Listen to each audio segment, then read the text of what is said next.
You're listening to Nurture Your Zest. I'm your host, Ashleigh KIng, and I will introduce you to a wealth of interesting, fascinating individuals from all walks of life who will share their stories, how they've overcome challenges, and you will find out their top tips for success. Through this podcast, you can gain tips to grow and change your life and the way you see the world, and help you to nurture your zest.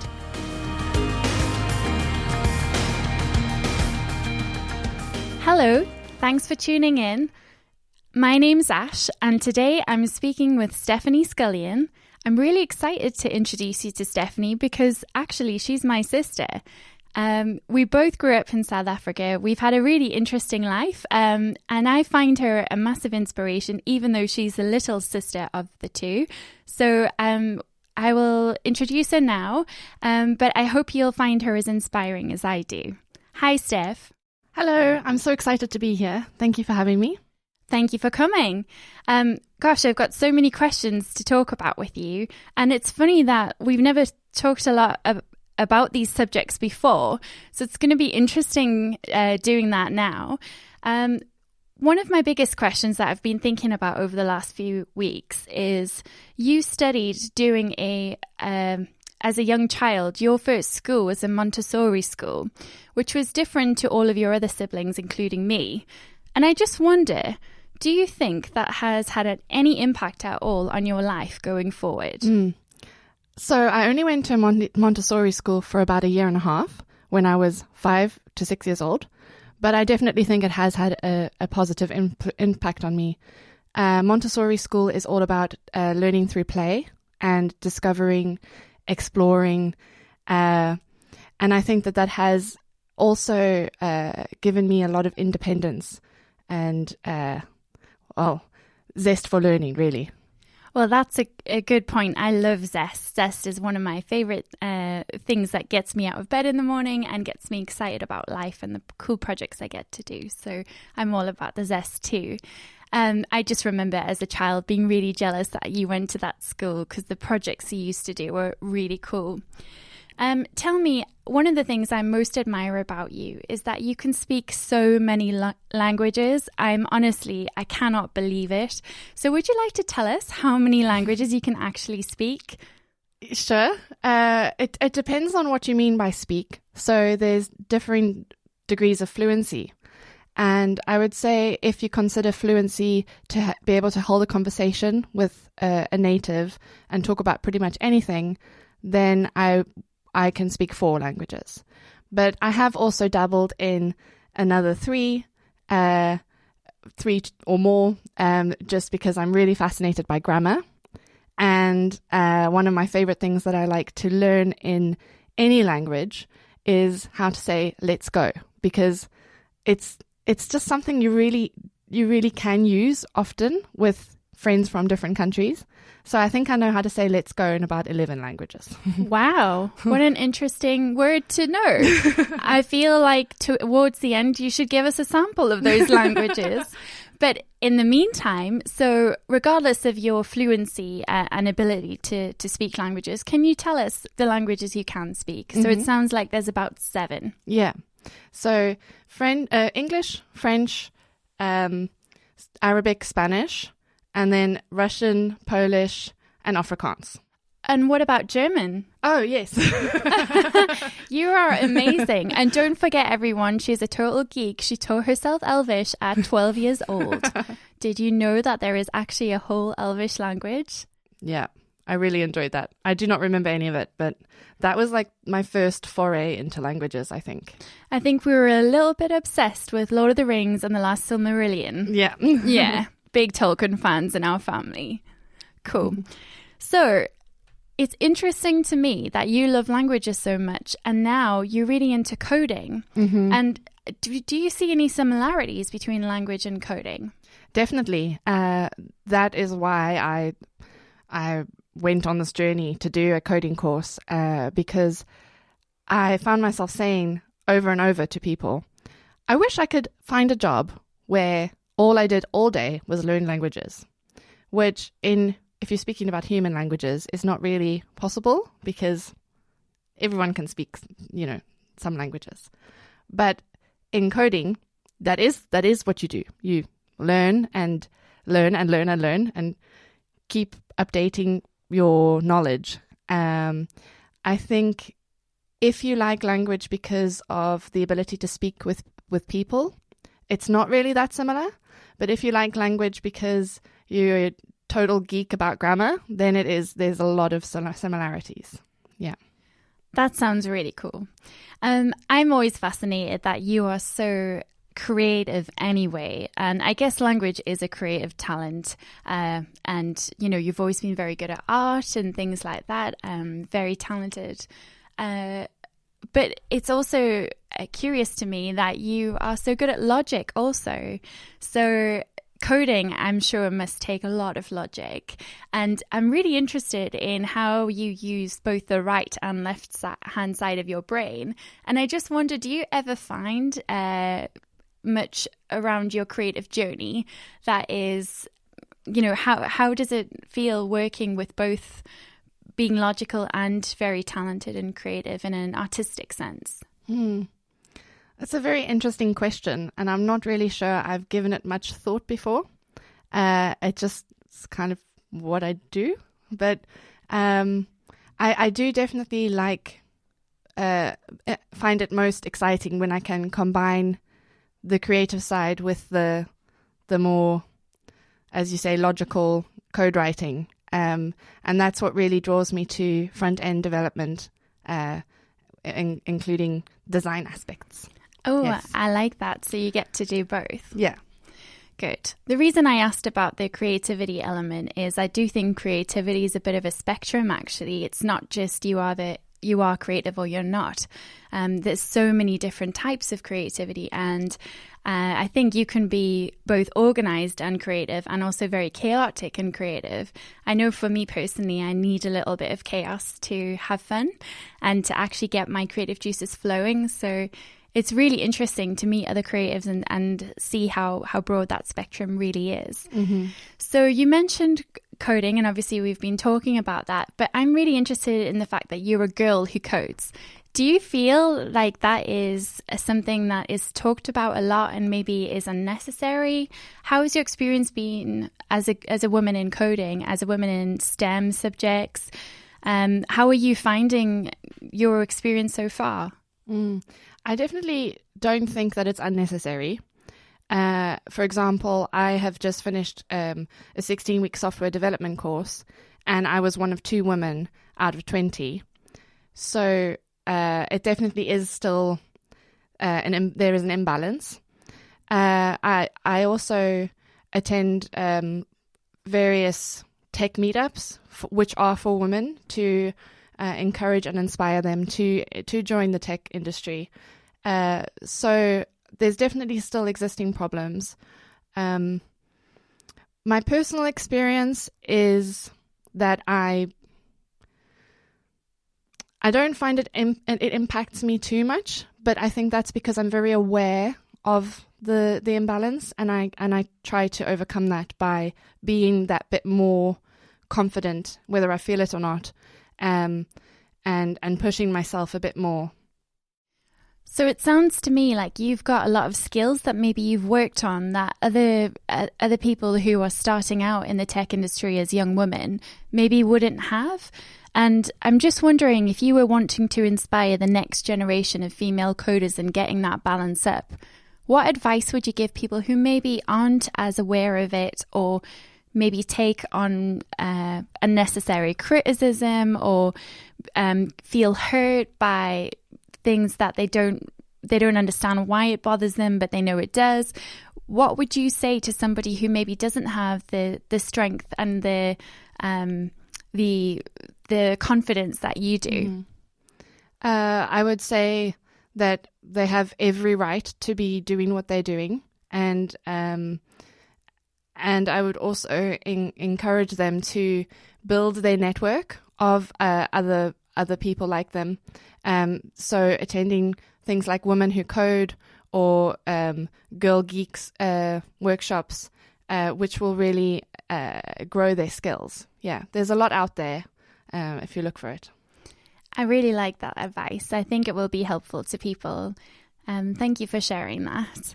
I know for me, I don't know if you've experienced this, but imposter syndrome is something that comes up a lot for women who code, or women generally, where for anyone who doesn't know what imposter syndrome means, that is where you feel like you don't belong, or you shouldn't be there, or you don't have the skill set to do whatever's being asked of you. And you feel a bit like a fraud and someone's going to catch you out. And I think sometimes just having the affirmation from someone else, like you've just said, you have every right to be here. That is such a simple line. But if you are struggling with imposter syndrome, or if you're feeling like you don't belong, whether it's because you're a girl who codes, or whether it's because maybe you're from a different background or culture or group, I think it's really important that actually we do remember that we all have a place, so that's really inspiring. Thank you for sharing that. I just wanted to ask, how do you, what's your number one tip for staying curious? I mean, you're always learning, so that's fascinating, but how do you keep up that zest? What keeps you going? I think I try to embrace every experience or every encounter with anybody as an opportunity to learn something, because everybody's an expert at something, and even if you're on a very boring train journey, you can find something interesting in the landscape, or start talking to on my train journey down here. I started chatting to the person next to me, who turned out to be from Egypt. So then we had some really great Arabic banter. So I just try to look for opportunities all the time. That's a great way to keep fresh and actually keep using those language skills. And I'm sure that was wonderful. For anyone listening, Stephanie travelled down from Edinburgh to Newcastle to be with us today. So we're really delighted that she's here. While we're talking, I wondered if you can tell us a little bit about your experience with teaching. You were a teacher for a short time, and I wondered what led you to decide to leave that career. I guess, was it something you were always looking for? Did you always hope to be a teacher? And how do you feel now, looking back at the fact that you've left that career behind? Mm-hmm. Definitely, I always wanted to be a teacher. And for a long time, I thought I would be a teacher of art. And then I realized I was equally passionate about languages. And that was maybe a bit more secure. I became a teacher after doing a PGCE, which I loved. And I really enjoyed the interaction with the students, explaining concepts, and realizing that they'd got it. I did decide to leave teaching, which was a really difficult decision, because I was 24, and it was extremely stressful. And the teaching that I wanted to do was an exchange of knowledge, rather than the administration of examinations and so on. So I did get burnt out, and I decided that for my health, I would prefer to walk away, which is very sad, because I think education is incredibly important, the most important, and the teachers that are out there, I thoroughly respect them. It was possibly the hardest decision I've ever had. But I think it has been the best one for me. I think it's really brave of you to share that. And for anyone listening, to be 24 and not know what your goals are, or what, you look around on Facebook and Instagram and online, and you see these carefully curated lives ahead of you, and everyone seems to know what they're doing, or they're getting married, or they're having children, or they've got fantastic jobs, or traveling. And it's quite scary, isn't it, to not know what you want, or to follow a path that you always thought was your path, only to have it not work out. And I'm sure that actually making that decision, prioritizing your well-being, I personally think that's a really mature approach and hugely courageous and brave, because a lot of people would just put up with it or, suffer in silence, and actually being able to say and recognize, I don't want to be this person. This is not me. I am, I am worth more than this. I reject this. I know that there is a different path for me. I think that is a hugely brave thing to do. And I'm sure that actually that decision, while you're saying it was really hard, I'm sure you'll have had challenges from family and friends and other people saying to you, colleagues, what are you doing? You've worked so hard for this. So to actually go out and then change your career completely and go into coding, I think that's really brave. Well done. Thank you. Can I ask, I'm curious because I love books, and I think you do too. Well, I know you do too. But tell me, what is the number one book that has changed your life? Oh my goodness. There can be several. There's one that's really coming to mind, but I think maybe not for this podcast. Okay. Yeah. So I really loved this book. You need to read it in a correct moment, because it can be a little hippie maybe. But it's called The Four Agreements, and it's ancient Toltec wisdom, basically about just being clear with your words. Say only what you mean to say. Don't take anything personally, which is a huge thing that I've had to learn, that nothing anybody does is because of me. They've lived their whole journey and I'm just interacting with them for a time. There's a few other agreements, but I really, really recommend that, especially for anyone who's interested in self-growth.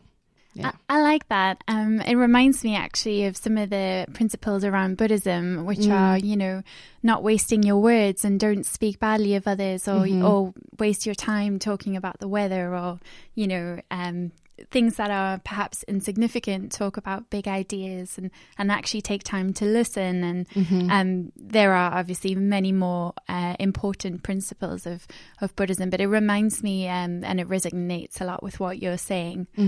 So given that you've explained that you've been through burnout, and that sounds really tough, how did it feel at the time? And also, how did you overcome that? How did you nurture your zest? How did you get yourself back up to speed and to feel like Steph again? So after leaving the school, I had a little bit of time off, and I discovered yoga and meditation, which are extremely valuable things to have in your toolkit, and I continue to use them all the time.